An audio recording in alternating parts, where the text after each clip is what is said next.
Kaibigan, may tanong ako sa'yo. Sa palagay mo, nasaan ang kaharian ng Diyos? Madalas natin naisip ito bilang isang lugar sa langit na mararating natin balang araw. Pero, paano kung sasabihin ko sa iyo na ang kaharian ng Diyos ay nasa loob mo na? Welcome po sa bago nating series na pinamagatan nating Your Kingdom Come. At sa unang araw na to, pag-uusapan natin ang tungkol sa Luke chapter 17 verses 20 to 21. Isang verse na nagbibigay liwanag kung saan matatagpuan ang kaharian ng Diyos. Kung hindi ka pa nakasubscribe sa channel na to, please consider subscribing para hindi mo miss ang ating mga daily devotionals. Ngayon basahin natin ang Luke chapter 17, 20 to 21. Tinanong si Jesus ng mga Pariseo kung kailan darating ang kaharian ng Diyos. Sumagot siya, ang pagdating ng kaharian ng Diyos ay hindi masasaksihan sa panlabas na anyo.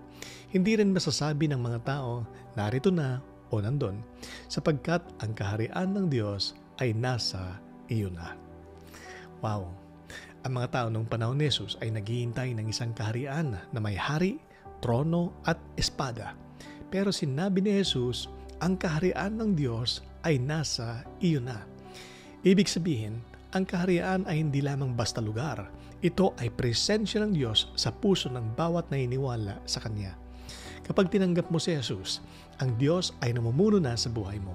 Ang Kanyang pag-ibig, kapayapaan at katotohanan ay nagsisimula sa puso mo. Ang tunay na kaharian ay hindi tungkol sa lugar. Ito ay tungkol sa relasyon mo sa hari. Tingnan po natin ito sa buhay po ni Zacchaeus sa Luke chapter 19. Siya ay isang tax collector, kilala sa kasakiman at panloloko. Pero nung dumating si Jesus sa kanya, tinawag niya si Zacchaeus at piniling pumunta sa kanyang bahay. Sa pagkakilala niya kay Jesus, nabago ang puso ni Zacchaeus.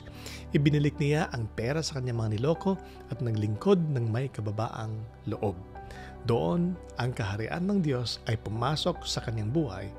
Hindi siya inakyat sa langit, pero bumaba ang langit sa kanyang puso. Kaibigan, 3 action points para sa iyo ngayon sa araw na to. Una, isapuso mo ang presensya ng Diyos. Hindi mo kailangang hintayin ang langit. Kung may relasyon ka kay Jesus, dalhin mo ang kaharian saan ka man naroroon. Pangalawa, hayaan mong si Jesus ang mamuno. Ang hari ng kaharian ang dapat siyang nagdedesisyon sa buhay mo. Sumunod ka sa kanyang kalooban araw-araw. Pangatlo at panghuli, ipakita ang kaharian sa gawa. Sa pagmamahal, sa pagpapatawad at sa kabutihan mo, makikita ng iba ang presensya ng Diyos sa buhay mo. Kaibigan, kung hinahanap mo ang kaharian ng Diyos, tingnan mo ang puso mo. Nasa iyo na ito sa pamamagitan ni Jesus. Huwag mong limitahan ang Diyos sa simbahan lang. Ikaw ang templo, ikaw ang daluyan ng kaniyang kaharian. Manalangin po tayo.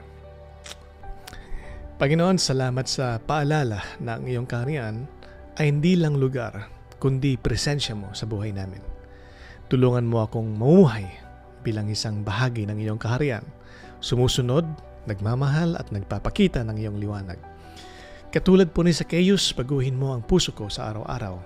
Ikaw ang hari ko at hayaan mong mamuno ka sa lahat ng bahagi ng buhay ko. Sa pangalan ni Jesus, Amen. Amen. Praise God. Bago ka umalis, i-comment mo naman. Paano mo naranasan ang kaharian ng Diyos sa buhay mo? I-share mo yan. Pwedeng maging encouragement sa ibang tao. Kung may prayer request ka rin, pakilagay po sa comments below at ipapanalangin ko po kayo. Salamat po sa inyo pong pagsama sa akin at magkita-kita tayong muli sa Day 2 ng ating bagong series, Your Kingdom Come. Bye!